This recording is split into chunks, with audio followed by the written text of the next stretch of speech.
Welcome to Get to the Good Part. I'm Ryan. I'm John. And I'm Chris. And here we are at Chapter 5, a chapter that begins in Advanced Oasis Studies. It's a class that basically focuses on the history of the Oasis and its creator, James Halliday.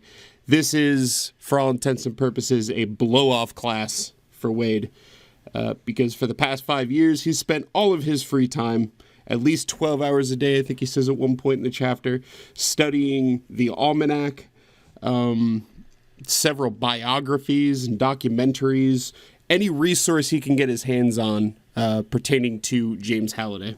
The Eggman, that book that he read like 4 times. I mean, honestly, like, other than this book, I don't think I've ever read another book 4 times. I listened to it once and I'm like, that was a really good read. I'm not sure I've read 4 books. And that's exactly why we asked you to be on a podcast about books. So as he pours through these biographies and these documentaries, he's keeping record of anything hunt related inside what he calls his Grail Diary, naming it after the Indiana Jones Grail Diary. We also find out that Wade, when he's in this class at least, is basically that guy in class. You know, that fucking guy. Fucking know-it-all. Who's always raising his hand, who always has something to add to the conversation. If you say to yourself, I don't really know who that guy is. I've never experienced that guy. You're probably that guy. And you should probably cool it down just a little bit. Does anybody know the answer to the question? Anyone? Anyone other than Wade? He does have every reason to, though. He's more qualified to teach this class than his teacher. I'm not saying he's not. I mean, like, it would be hard to be Wade in that class and not interject every 5 seconds. Right. Because he's genuinely interested. It's not like he's trying to do it for attention. He's genuinely interested in this topic. Well, you'd think that he wouldn't want to give any additional hints away. And in fact, he actually says that he wants to, but he quietly just keeps it to himself and then tries to listen for those itty-bitty little morsels of knowledge that he didn't have before. But, I mean, I get that, though. You want to raise your hand and kind of show off what you know. But, you know, you don't want to give a hint to somebody that you inadvertently raised your hand just to kind of get that thrill of showing off. Yeah. Which, by the way, I was never that kid. He does it, and like you said, he mentions at this point that he's holding off on pointing out details that were left out, trying to zero in on the story instead, listening for anything that may be relevant to the hunt, just trying to pick up whatever details he can that he may have overlooked.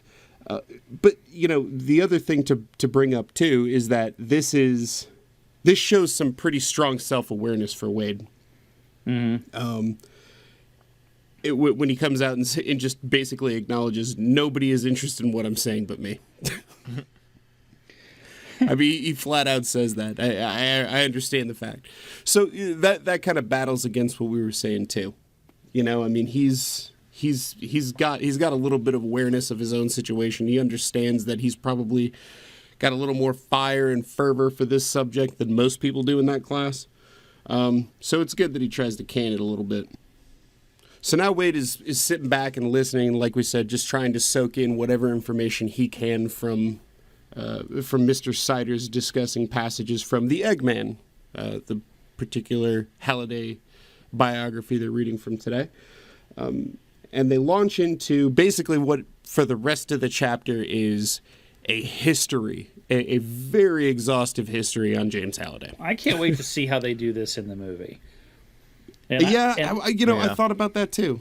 Now that I've reread it, I've actually got the Word version versus it being read to me, and it's interesting. It's almost like you could see like the book cracking open and pages flipping with pictures of him and his history, and boom, like it kind of flashes back to, you know, his drunk dad and his bipolar waitress mom. Bipolar waitress of a mom and drunk father. That's got to be a rough dinner. Yeah. 2 unpredictable parents. But hey, they buy him a TRS-80. Yeah, but he wanted something more expensive.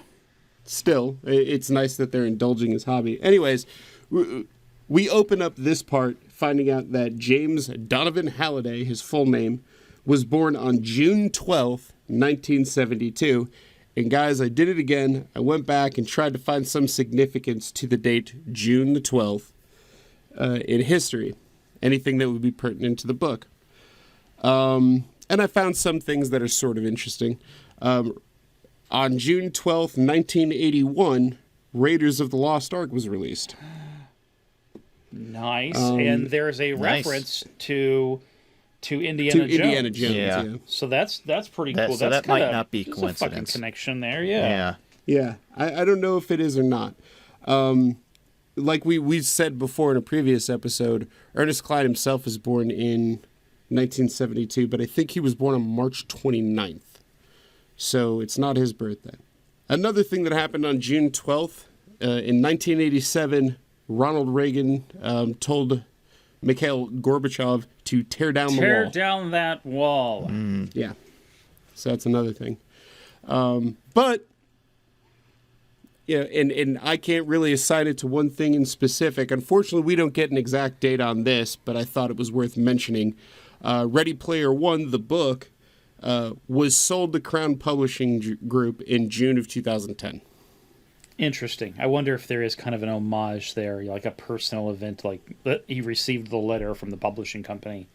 Yes. Well, when I saw the Raiders thing, I was like, "That's got to be Yeah, it." that would be my thought. Who knows? Maybe we'll get an opportunity to ask him. Fingers crossed. But by all accounts, Halliday is as a kid was extremely bright, but socially inept. Could not deal with people. Because of this, he spent a lot of time by himself, not communicating with the people around him. So, this obviously extended to, him at school. Doesn't really, it's strange that they bring up his parents, but they don't really give you a picture of his home life at all. You know what I mean? They don't say like, did he interact with his parents? Did he love his parents? Did he hate his parents? Who knows? But he left right after high school. Well, if he left after high school, you got to keep in mind, man, he left in 91. Right. Because I was born in 74. He's born in 72. So as far as his parents is concerned, he probably really didn't talk about them, and he'd be the only one really to discuss them. And it's not like the internet was back then, so, wouldn't have been very prolific. And he was a nobody at that period of time. Yeah, and I'm sure he wouldn't have answered that question had he been asked. Did your parents suck? So, mom and dad. He's already socially awkward. I don't want to talk about that. let's talk about that fucking mess. So one day in junior high, a little bit of luck and fate steps in here when Halliday's sitting by himself at a cafeteria table, reading a Dungeons & Dragons player's handbook. And who walks by but a kid named Ogden Morrow. How do they come up with these names? That's such a fucking awesome name. Yeah. It is a It's sweet so name. unusual. It is a cool name. But Ogden Morrow, turns out is into the same things Halliday's into. They're both into role-playing games, computers, comic books, sci-fi, all, the whole nine yards. So Morrow invites Halliday to his D&D game that he holds weekly at his house. And it's there that Morrow meets his first group of friends. Eventually, this partnership between Ogden Morrow and James Halliday is going to become, he likens it into the book right here to Jobs and Wozniak. No shit, you basically modeled the characters after those two. Right?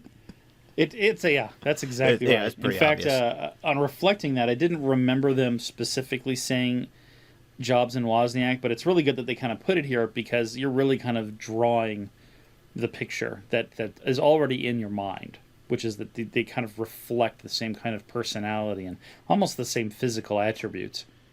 Yeah, physically they're pretty similar to Jobs and Wozniak. What I thought was really interesting, though, is that certain traits between the two are juxtaposed. Like, for instance, Halliday, who, physically, at least, resembles Jobs by his, by how he's described in the book. He actually looks like Jobs, and he has Jobs' sort of demeanor where he's very short with people, and there's stories about him just firing people on the spot. That's very much like Jobs, but Jobs was not a programmer. Halliday was the superior programmer, and Wozniak was more of the charismatic social one. That's consistent with Wozniak from the accounts that I've heard. Seems like a really nice, huggable guy, but that's where it sort of ends for Morrow. He's a capable programmer, but his real skill is going out and pimping, Gregarious Games, which is the company that they're about to start here. So those 5.25-inch floppies from inside of a coat, like, hey baby, dude, I got a whole lineup of games inside my coat here.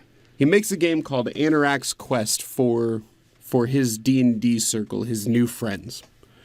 And Anorak is a name that's given to him by a British foreign exchange student, a female British foreign exchange student in the gaming circle. And he likes it so much that he basically keeps that name with him through every one of his digital or fantasy personas he creates.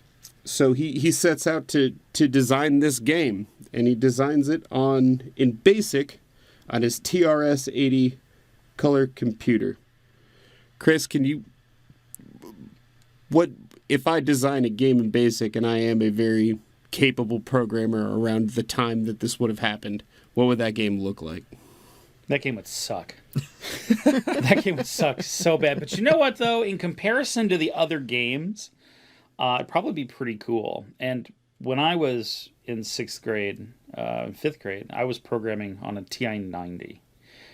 And I had no memory. So, like, my friend Tony and I would stay up, like, late at night coding. And I did not realize just how geek that was. Just so obsessive nerd level, because this had no memory on it. When you turned it off, nothing was saved. There was no hard drive. You lost everything you wrote. And it's one of those situations where it's from top to bottom. You're just writing this really long strip of code. And if you need to jump down to a place for it to do what it does, you'd say jump to line this. And you'd skip over a chunk of code. There was none of this sort of object-oriented programming where you just sort of, hey, I'm going to go grab that chunk of code over there and run it right now. No, it was just, why don't you just skip ahead in the code? And if you need to jump back, you would jump up to line 22 or some shit like that. So coding sucked, dude. Back then, it sucked. There's just no way about it. And the TRS-80, we called them the Trash 80s. That was their nickname. That was like the run-of-the-mill shit that they had in school, and school was not paying much for computers, so They were called Trash 80s. It's a cumbersome process programming a game in BASIC, but the end result, what does that look like?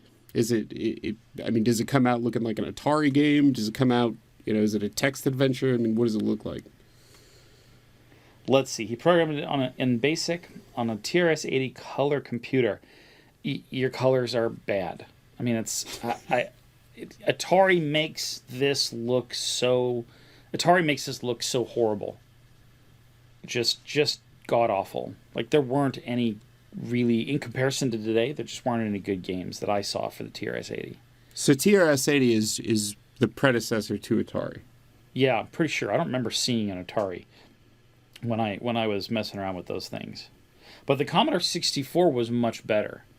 Like, it had a little bit more memory, and you had a hard drive, and you could do more with it. And I even think the graphics capabilities were a smidge better. And there were more games. Like, TRS-80 had just a handful of games in comparison.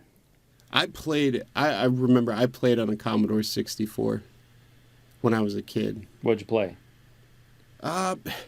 It was really strange. It was a game where it was just the only thing, it was one screen, and it looked like almost like a dollhouse kind of setup. And there was like a little guy, and basically it was like you would point and click, and you would just like let him live his life. It was like, say, like a very, very early version of like Sims, almost. Yeah. So did you get to choose different clothing for him?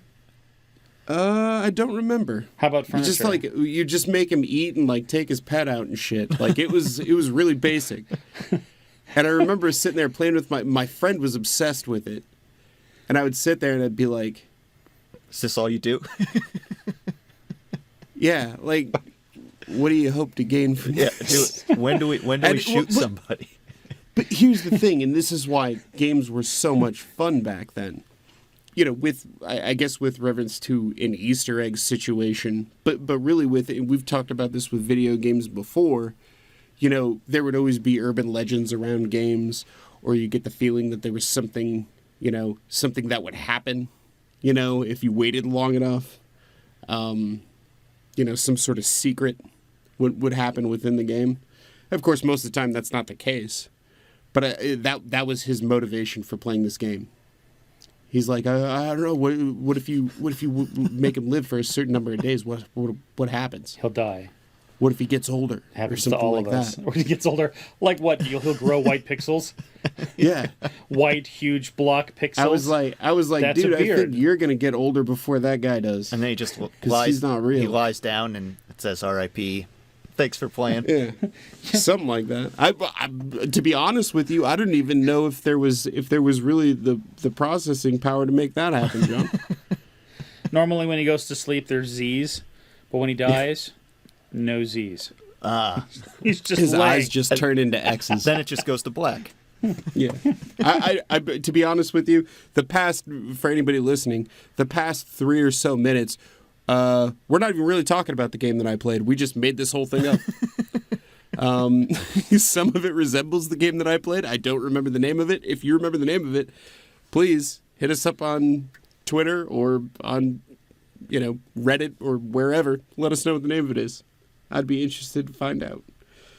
So they make Anoraks Quest, and this is the first game that Halliday programs on his Trash 80. And the game is so good and so addictive to the people in the group, they convince Halliday to package this thing. And by package, I mean stick it in a Ziploc bag with a photocopied manual and then sell it at a local computer store. It's pretty damn successful. They can't create enough copies to keep it on the shelves. So it's pretty clear at this point that, they've got a direction that they're headed. But while they're still in high school, Morrow and Halliday decide to start their own video game company. It's Gregarious Games, and they start developing new versions of the game to be compatible with, the Apple II and a bunch of other different computers. By the time they're getting close to graduation, they don't even finish high school. They just get way too caught up creating these games. And at a certain point gets so big that they can no longer be housed inside of Morrow's basement. So at that point, they take Gregarious Games and they move it over to Columbus, Ohio. John, you've got family in Ohio, or you had it. How far away is Middletown from Columbus? Do you know? So Middletown is between Cincinnati and Dayton. I lived in Dayton. Oh, okay. And Dayton's still a couple hours from Columbus. So it wasn't a short jaunt to the strip mall in Columbus. I mean, that's probably a 3 or 4 hour move for them. So Gregarious Games basically takes Halliday and Morrow out of high school. They don't finish high school. They don't even graduate. They get busy working on Anoraks Quest 2, which is going to be their sequel to the wildly popular Anoraks Quest. They're beginning to build a reputation for Gregarious Games. Basically, that they sort of set the bar for the video game industry in the book. What's really interesting here, okay, is anytime you read like a piece of fiction, a dystopian fiction, like this, there's always that jumping off point, right? Usually there's a few where reality, like real history, separates from or the book separates from the actual history. So my question is this. This is around 1990 when they're moving out and Gregarious Games really starts to pick up steam, right? Mm-hmm. So my question is, when did the big crash happen for Atari? Well, the ET came out in '82, and then because ET did so horrible, they actually buried 800,000 games. Yeah, in Arizona or New Mexico. It was New Mexico. Yeah, and they did a dig, and they found the games. Like, they did research. It was like on the edge of some subdivision. And you know who was there for it? Who? Ernest Klein. really? Was he really? Yes, he was. Wow. He drove his fucking DeLorean out there to watch it. Oh, wow. So that's this happened. so cool. This happened recently, where they dug. This dug happened these not up? long ago. It was in Alamogordo, New Mexico. Yeah, that happened in 2015, and now an Atari ET game is worth more than $1,500. That's ridiculous. I mean, It's amazing. Isn't it's considered the worst video game of all time? Correct. It was a piece of shit. Have you ever played it, Chris? It's like the Picasso of video games, really. No. No. You couldn't even say It that is with not a the straight fucking face. Picasso of video games. Wasn't it just him, like him set in the woods, like E.T. in the woods? Some of it, yeah. Like certain parts, he's running through the woods. I remember the game because it was very similar to me to the Indiana Jones game for Atari. In Indiana Jones, you could move from one screen to another, and you had to get items in a certain order to unlock areas. And like the last part of the game, you had to fall, and all it was you walked to this one place at the bottom of one of the screens, and then your character slipped down and it shifted to another screen where you had this wall and a branch and a hole underneath it. And you had to click the button just right to do the parachute for Indiana Jones to come just under the limb to get in the hole, and then he would come down and there would be like this weird pyramid because it's so freaking blocky. It meant to be like a pile of sand, but you had to have the shovel, so you'd go back and forth, and eventually you would get the arc, and that was the end of the damn game. Mm-hmm. But E2 is kind of like that. Very screwy, very blocky, and you had to know the order of events and the things that you had to capture. Just evidently it sucked horrible. The few times I played it, I'd seen ET and I still didn't get it. So we talked about this before, but we go into a little more detail at this point in the chapter about the differences between Morrow and Halliday.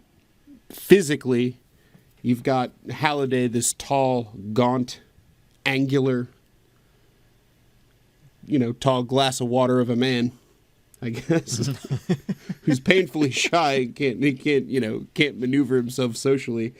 And then you've got this round little Ogden Morrow, all curves, who is the most bubbly and charismatic person in the world. Rubenesque.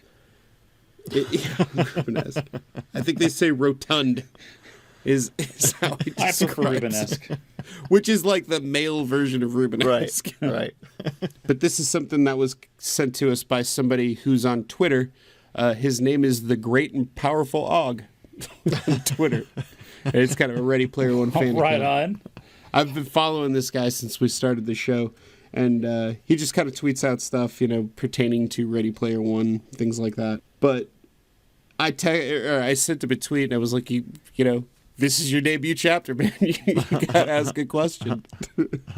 So his question was, love Simon Pegg, but how much aging are they going to do to a very young-looking 47-year-old in Ready Player One? I would think the problem is going to be in reverse. How are they going to make Simon Pegg look as a teenager? Because he's 47. That's. Well, I would imagine that they're going to have somebody else playing them as teenagers. I'd say they don't have to necessarily stick to all the features, but you could definitely make him look older by throwing on wired rim spectacles and giving him an unruly beard. That would age his shit like 20 years. Let's face it, he's no spring chicken as it is. I mean, he's getting up there. I like Simon Pegg. I really like Simon Pegg. I just didn't. When I read this, I didn't visualize Simon Pegg as Ogden Morrow. I think his personality is fucking perfect for it. I absolutely agree. Like, I could imagine some of the stuff that he ends up saying. as we progress through. Just I could hear his voice in it, and he has that sort of. He is a geek, hardcore. He definitely is. Yes. But he's also very friendly and very outgoing and relatable. Yeah, he could sell me anything. Right. Seriously, I love his stuff. Simon Pegg is kind of perfect to play Og in some ways, maybe not others. Maybe just not physically. That's not all, physically. Yeah, but that could be fixed with makeup. They'll figure something out. I don't know what. To answer your question, man, I don't know what, but we'll see. We do know this. In every way, shape, and form, he is the polar opposite of his buddy Halliday in personality. Halliday, as not to beat a dead horse, but this chapter does kind of tend to do that every now and again. Halliday is just an extremely closed-off individual. It extends beyond just interviews. He's not just publicly shy. I mean, like, this guy has a problem around people in general. He's known to lock himself in his office, going days without eating or sleeping or anything like that. Just, presumably just chugging Adderall and programming. Who knows?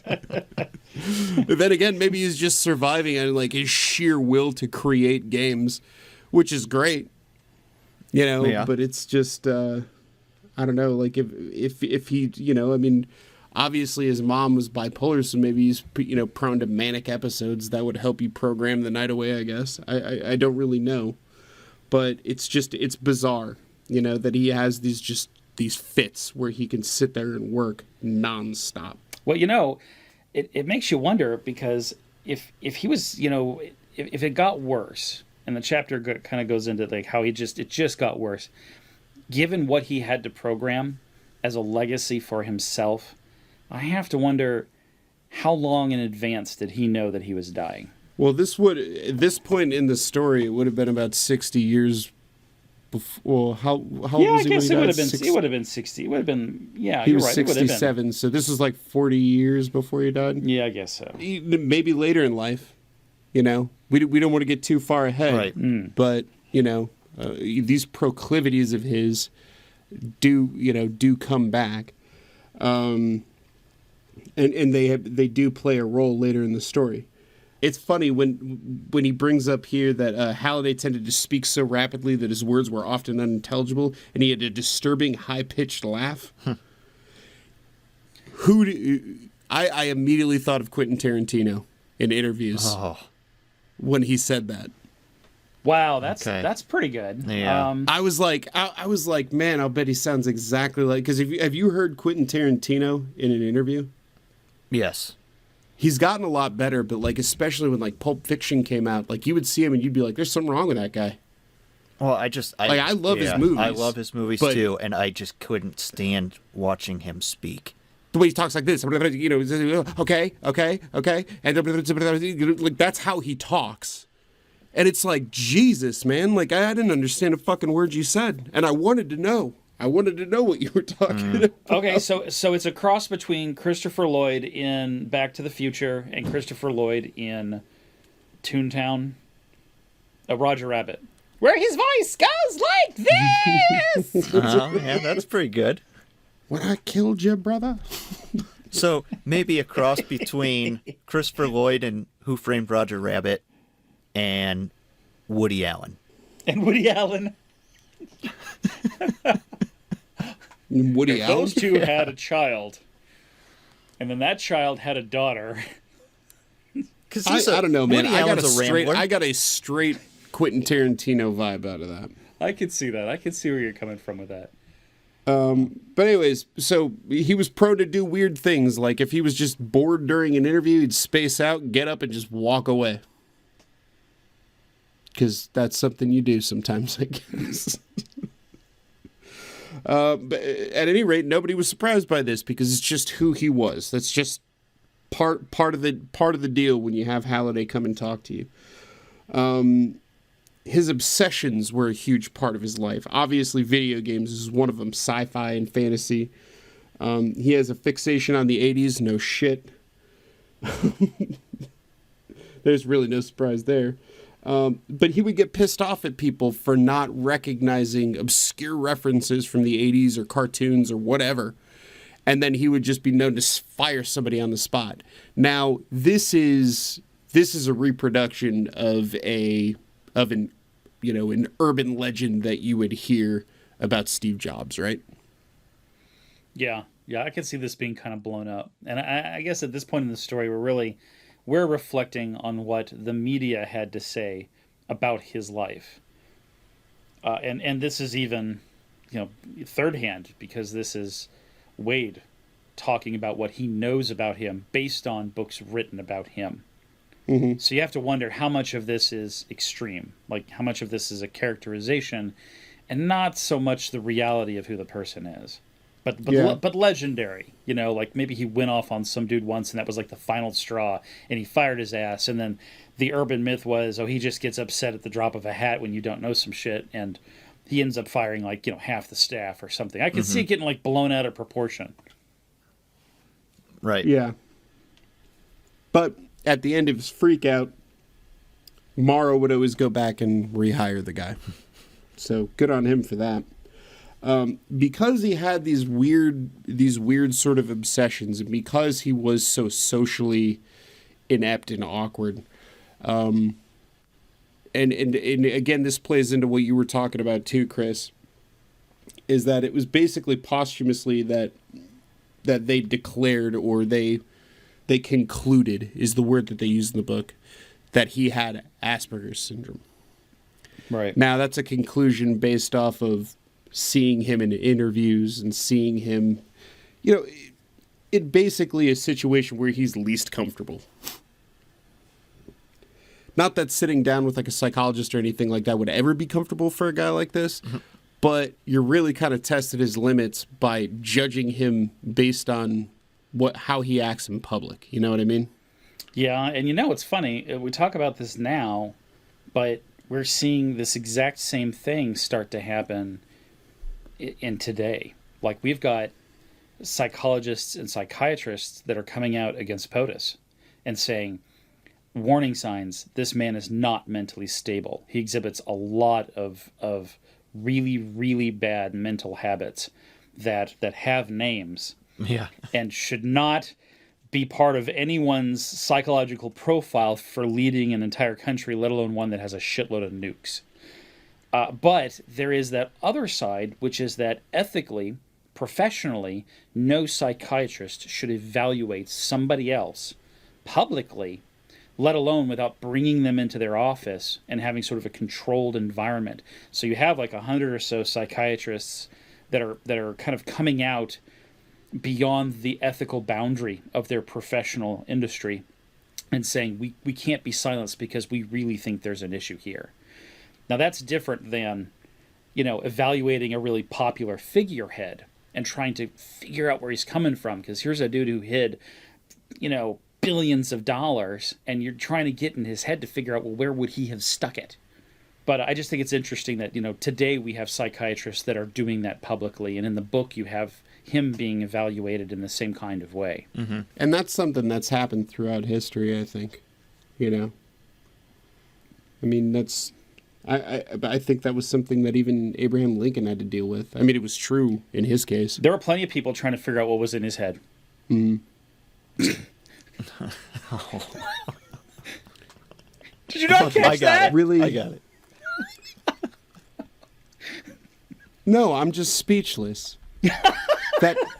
For 2 fucking episodes in a row, we've managed to work in a presidential assassination joke. This is a book about Ready Player One. You gotta laugh about it at some point. Dude, you set that up. You keep joking about assassination. You can't pop the fucking ball in the air and not expect someone to spike it. I'm disappointed in you. That you didn't do that on purpose even. What's in his head? Jesus. I feel bad. I feel like it's too soon. Yeah. Nah, I was a little bit older. But JFK was too soon. Too soon. Oh, God. Thanks for sticking with us, everyone. Let's move on. again, here's Ernest Cline really driving the point home, right into your fucking head. Despite his eccentricities, no one ever questioned Halliday's genius. Yeah, dude, we know. We know.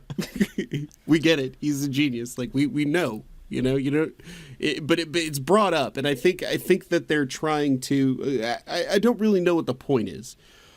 I know that sometimes when I'm writing, I'll get into a rhythm, and if it feels right there, I'm gonna leave it there. You know what I mean? Mm-hmm. I think you'd need to say it, because if you've got a community of people that are evaluating him mentally, and they're saying he's got issues, but you got to come back and say, but he's freaking brilliant. Yeah. It's interesting too that he is very smart. He is socially inept, but somehow, even though he's socially inept, he's able to create games that people love. So you have to understand people on a certain level to be able to create games for them, right? Otherwise, they would just be these like unworldly, impossibly hard challenges, puzzles, things like that. Mm-hmm. Because he could create those. Right. But he doesn't. He creates games that people love. And I think that's interesting. And it's not something that's really fleshed out, but just something worth thinking about. Like fucking Ninja Gaiden. Did you ever play that? Did you ever play Ninja Gaiden? I did. John used to play Ninja Gaiden all the time. I did. Well, it was the same kind of concept. You had this sort of brilliant Japanese game designer who made Ninja Gaiden, and people came back and said, look, the game's too fucking hard. And he's like, no, you just suck. You'd have to know people to understand what makes a game addictive. And part of that is replayability. If you get to a place in the game where you feel like you can't go any further, you're not smart enough, you don't have the coordination, you're just going to put the controller down. Mm-hmm. So an addictive game has to... I'm sorry, you said put the controller down? Yeah. Okay, yeah, no, I rage quit. Yeah. I don't know about you. Does that involve that controller's going into the wall? The controller down? Like, yes. F this, son of a... There's no placing now. You rage quit? Fuck this. That son of a bitch is hitting the wall. Is this like it's like rage quitting on gambling? It's so rare that it happens. We covered one time when it did. Yeah. John and I did. Yeah. That was a rage quit night.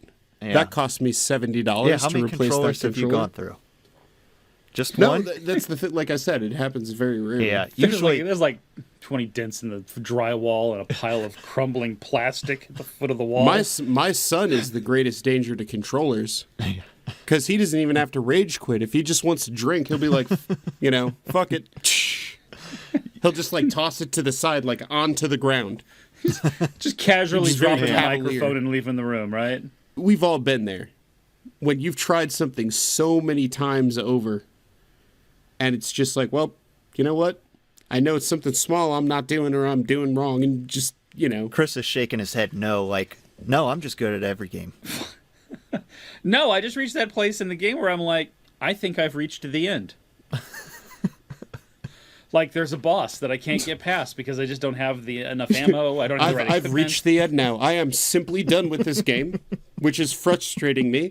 And I'll put the controller down and I shall walk away and maybe have a nice walk. I even tell myself sometimes, like, I'll come back to this game after I've thought about how I'm going to kill that thing. If I was actually in the game, like, I'd fight with the boss, and I'd be like, man, you're good. That's cool, man. I'm just going to leave now. I think this quest is over for me. I didn't do what I wanted to do, but evidently you did what you wanted to do, and yeah. Do you have, like, a pre-rage quit, like, thing that you fucking say every time? Like, son of a diddly? Son of a diddly? Son of a... Okay, yeah. So that's what Ned Flanders would say. What would you say? I got kids. Boy. Son of a diddly ding-dong. This game's too hard. The more violent I feel, the more cartoony I sound. That's the best way I can put it. I go evil Ned Flanders. So when you get super pissed off, you're just... Well, you accept defeat better than most. Mother freaking unicorns. I'm not going to spend $60, $70 on a game. Chris just turns into a fucking Care Bear when he gets angry. Care Bear, stare. Yeah, That's right. He just gets a rainbow that glows on his chest, and he it goes shoots around out. just trying to spread the care. It projects out to the video game case. And No, every time I'm like, why did I buy this? It's not even fun. I'm not even having fun anymore. Until And then you I beat throw the it, controller. and then you beat it. You come back and you beat it, and you're like, I overreacted. yeah, that was a good game. Especially because none of this is real, and it doesn't count for anything. But I got super pissed. I reached that place with Destiny. Really? Okay. I got, you're fighting and you get to the barge, the large barge that you have to cross the little plank bridge to get onto the barge, and then you fight your way inside the barge, and then you've got that one room in the back with that giant boss and these fucking spawning little bosses, and he has like that big chair or some shit towards the end that you end up running around like a little pussy with whatever gun you've got. And you run out of ammo, and then you have to kill somebody, and you got to go grab whatever shit they drop. And it's been a while, but he just killed my ass. Like, I did it 20 times, and after that, I was like, I'm done. Like, I have finished my quest. It ended with that asshole. Doing the raids. That's true. I didn't do any of the online shit. Really, not that much. Oh, the raids were so much fun. I did do raids. I take that back. I did. Like, we'd go into a room, we'd run around, and yeah, I did some of the group raids, but it just didn't hold my attention. I have no need to comment on Destiny again. So you enjoyed it that much? You made it to the end, huh? Yeah. I made it to the end fairly early in the game. Well, they say if you don't begin, every non-beginning is another end. Let's move on. The combination of Halliday's skills as a programmer and Morrow's skills as a schmoozer, his charisma, they become multimillionaires by the time they're 30. Sons of bitches. Good for you. Yeah. Bastards. Halliday and Morrow are buying up all the DeLoreans, all the Star Wars action figures, comic books, vintage lunchboxes. It's a nerd's paradise here. Mm-hmm. Is that what you would do with like was it $1 billion by 30 or $1 million by 30? It was a multi-millionaires by 30. What would you get with if you became a multimillionaire? Something very practical and boring. You'd put together like a shrine room or a collectible room. Yeah. Yeah. I've got one now, and I'm not a multi-millionaire. Yeah. So, I mean, you can imagine with multi-millions. Yeah, so you'd have a house that was a shrine room. You could, but I don't think I'd go house. that far. I'd be much like Ryan. I'd be pretty boring with it. God. So, at the height of their success, Gregarious Games just sort of seizes up and stops. Publicly, you don't really hear much from them. They're not making new games. They're not putting anything out. They just go quiet. This is leading people to think that they're about to go bankrupt. And that may have been the case because in the background, they're actively working on something that is going to change the entire world. And in 2012, December of 2012, they unveil that thing with the launch of the Oasis, the ontologically anthropocentric sensory immersive simulation. With this new simulation that they're putting out there, they also changed the name of the company to Gregarious Simulation Systems. This is really interesting.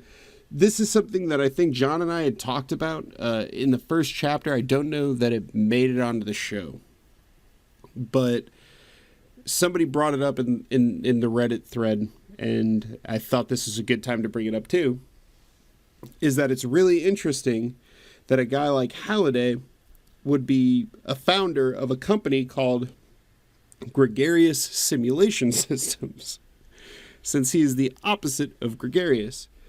But I think, and this is just my 2 cents on it, I think that Ernest Cline put this in here almost satirically. By the way, it was an Iron Beeble now on Reddit was the one that brought that up.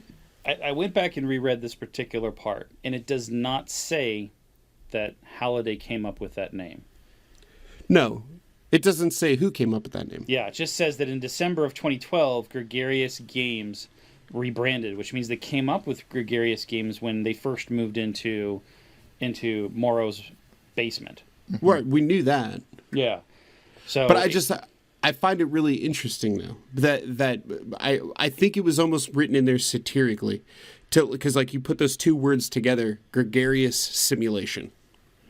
And if you think about the Oasis, that's really what it is. I mean, we talk about later in the chapter, we go into you can change your name, age, sex, race, height, weight. You can do whatever you want. People are meeting each other. They're getting married in the Oasis without ever having met each other. Yep. Right? Yeah. Mm-hmm. It's giving people who have the same sort of problems engaging socially that Halliday had. It's giving them an opportunity to be gregarious, to create themselves physically, and their voice. They can make it sound exactly like whatever they want.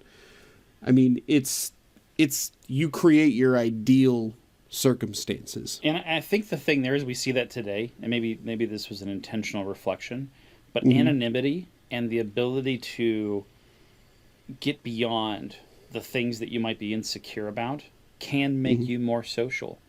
The ability to pretend in games to be a completely different character can allow you to hide your insecurities or set them off to the side as if it's a part of a different character, a different life, and make yourself more. And we see that online. We've got people who are more themselves online than they are in person, because through anonymity, there's no repercussion to speaking and being a complete asshole. You've got people who pretty much kind of make a thing of that. Mm-hmm. And, no one's going to come after them.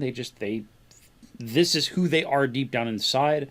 They can't be that way in public. And the internet is their outlet, and their anonymous outlet.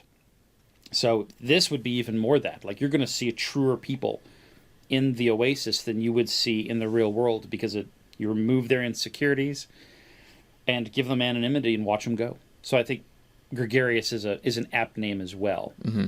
Mm-hmm. So yeah, there you go. I mean, it's something that I think it's an interesting and well chosen name. Gregarious Simulation Systems, for that reason. It starts off as an MMO, but eventually ends up becoming how people interact across the board, right? And, eventually the economy starts running through the Oasis. We've talked about this before, but there are certain sections of the Oasis where Halliday and GSS is allowing people to buy real estate for business in Sector 1. He calls it Surreal Estate. He gets into a little bit of the nuts and bolts of how the Oasis works too, in this part of the chapter. And this is something that we kind of went back and forth on. It only costs $0.25 to access the Oasis, but it does also mention that haptic gloves and an Oasis visor are required as well. But we don't really have a price point on that, right? Mm-hmm. No, yeah, it's but if you want everyone to get online, it had to have been a low price point. Right. I mean, the entrance, because to say it's only $0.25, and by the way, it's going to cost $1,000 to play the game, that's $1,000 game. And in all reality, you're going to be excluding anybody who can't afford $1,000 for a fucking game, right? It's difficult too. Because to really shoehorn it in there, because you could say that, oh, well, if my job's in the Oasis, my employer will provide me with haptics and visors, just like Wade's school provides him with haptics and visors, right? But we can't really get to the point where employers within the Oasis can afford to send you those haptics and visors until people are using it all over the globe. Which is not that different than how Apple handles it. Right. I mean, you're buying the hardware. It doesn't cost you anything for the operating system or for a number of software that they provide. But, then you're buying the games that people are producing. And of course, Apple's there taking 30%. So we call that the segue Oasis silence.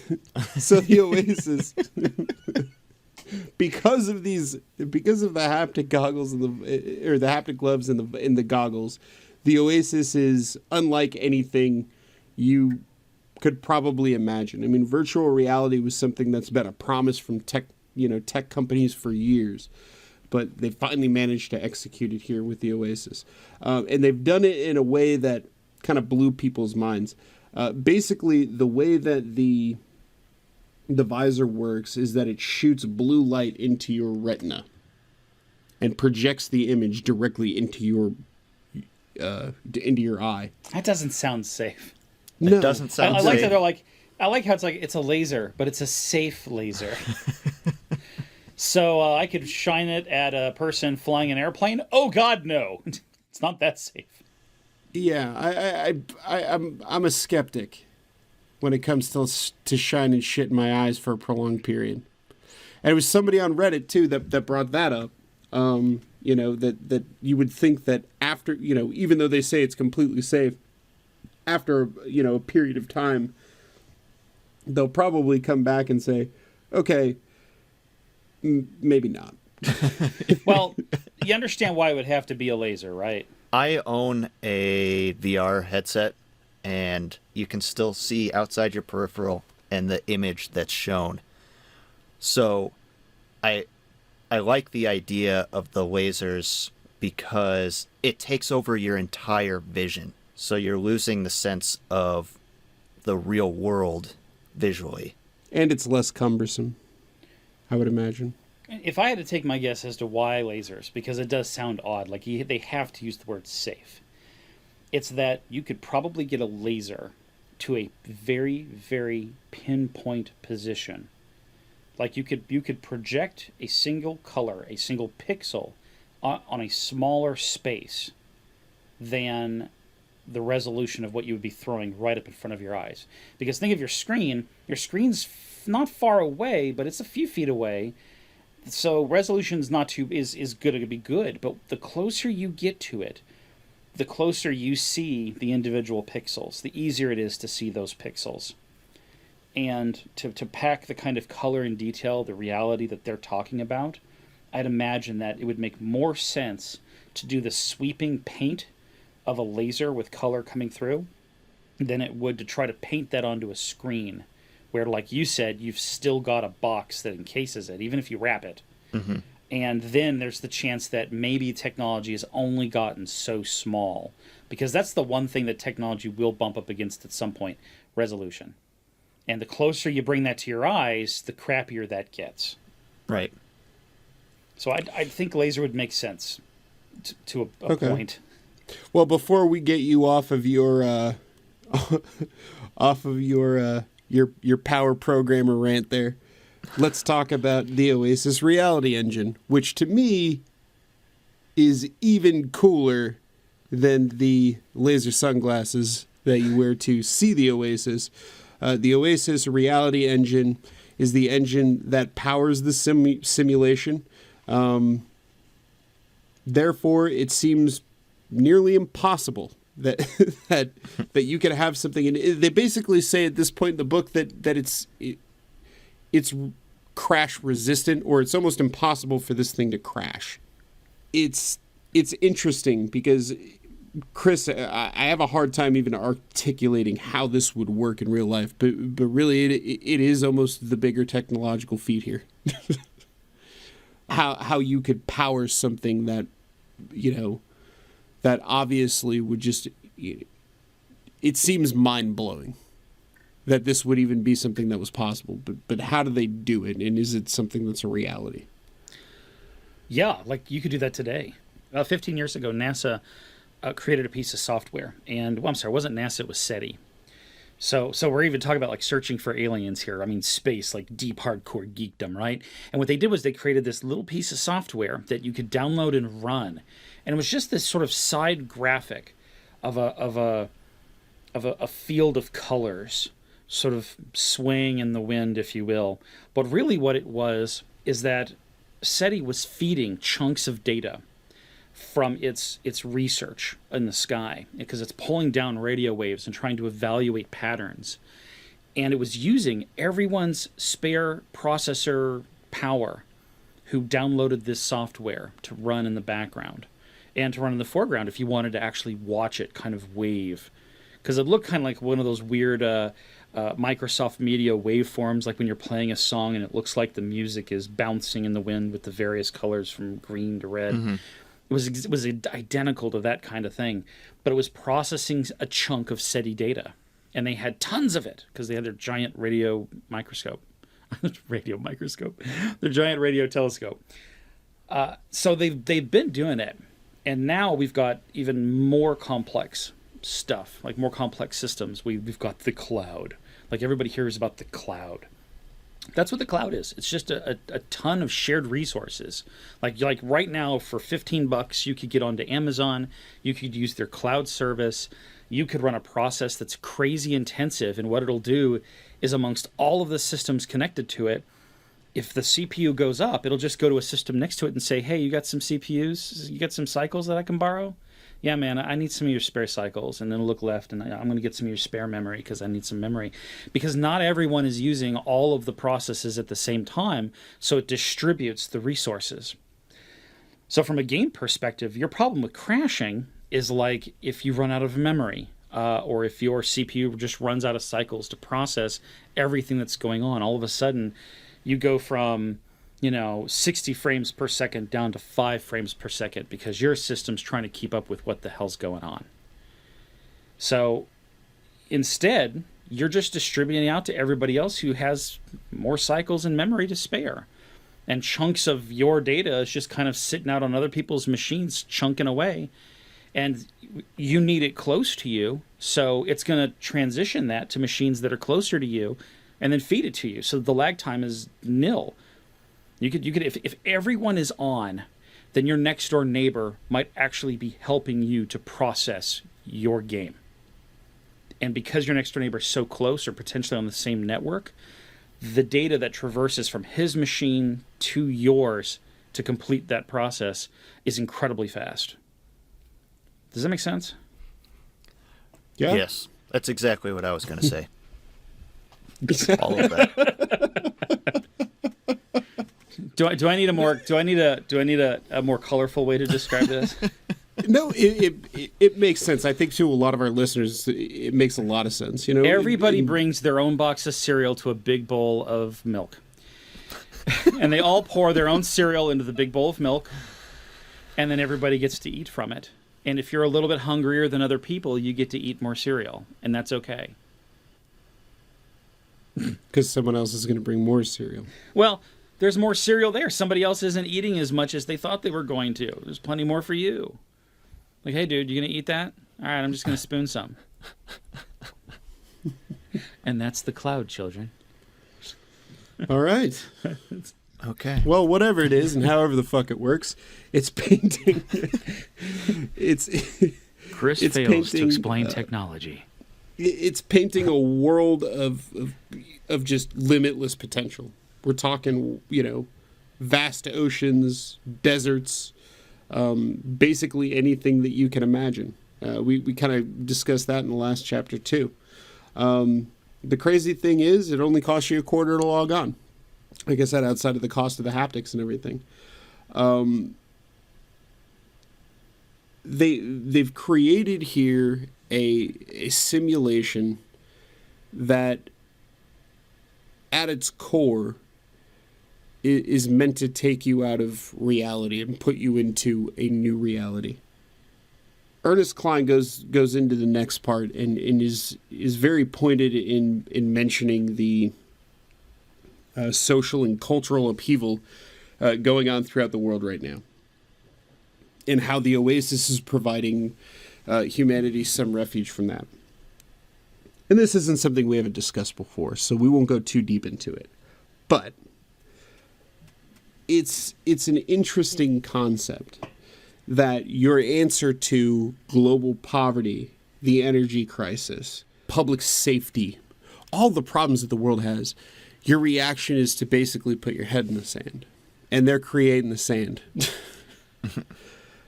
And, it's the Oasis as a pacifier, or as something that hides you from the actual problems of the world. I don't know if that's a good thing or a bad thing. And I don't think that we really need to answer that.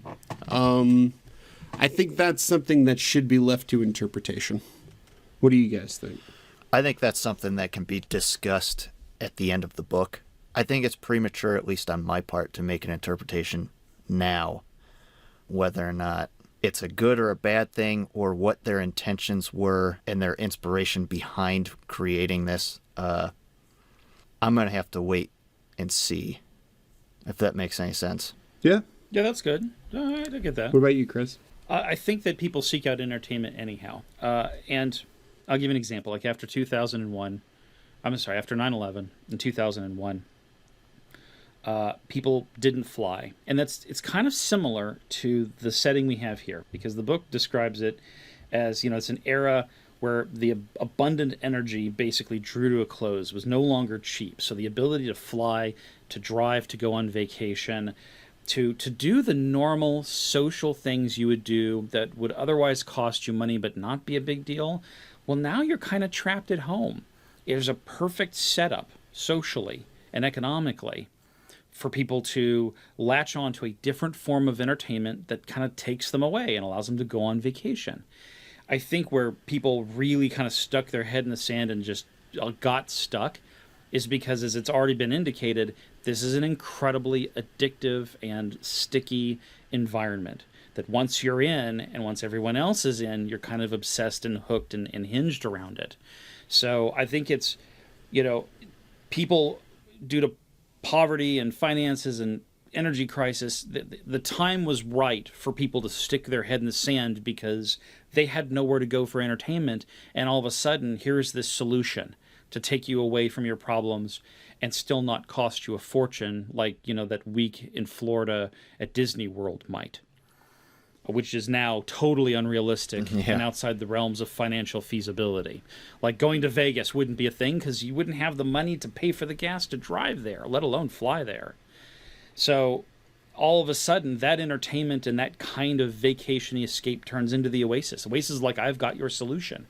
So I think it's like he's describing the melding of a perfect opportunity for the Oasis to take hold and be that. I mean, I could see it as kind of like, if you think the flying sucked before industry-wise, now that the Oasis is there, plenty of seats. Far fewer companies that actually will fly people. The worst, could get worse. Because now people don't need to fly. Like, they're like, screw that. And then, your airline companies start dropping out of the air. Right. I'm thinking of the timetable. 2012, it didn't look anywhere close to what it does in the book at this time. Or in 2045. That disparity in the world doesn't look that close at this point. I know it's trending, certain issues are trending that way. But did the Oasis create this world outside of it, or did the outside world force everybody into the Oasis? And it seems more apparent that the Oasis was a large contributing factor to the world falling apart. Right. I mean, is there a level of neglect at, beginning in 2012 when the Oasis went online for people to access?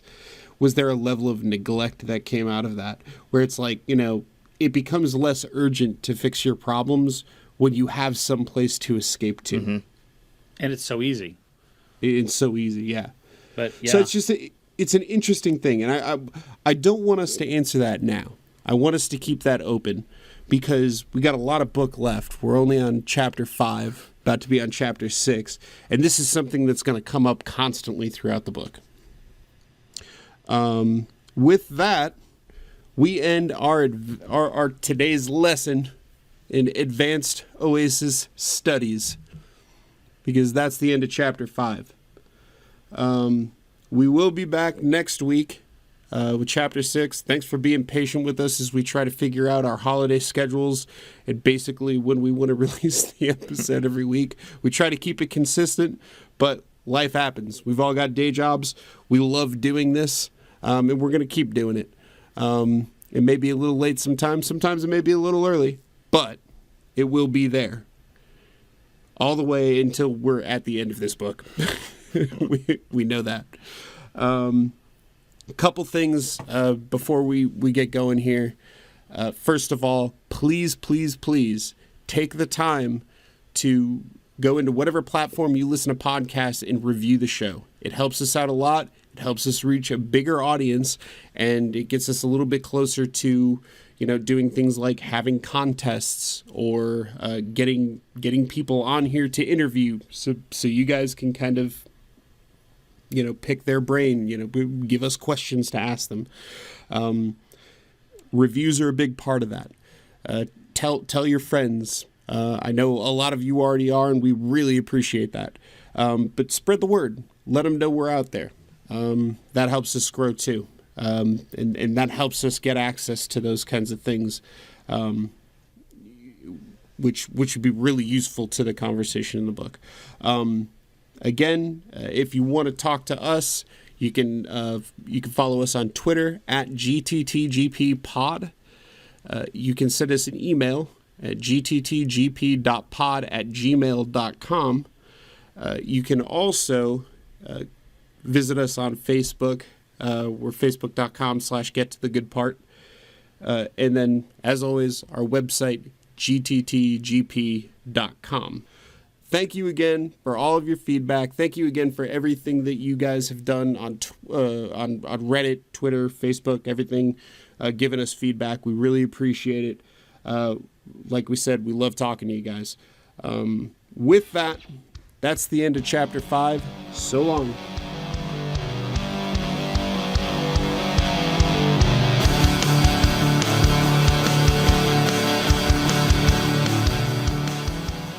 Let's move on. We've started to talk about Destiny, so John's going to remove this part.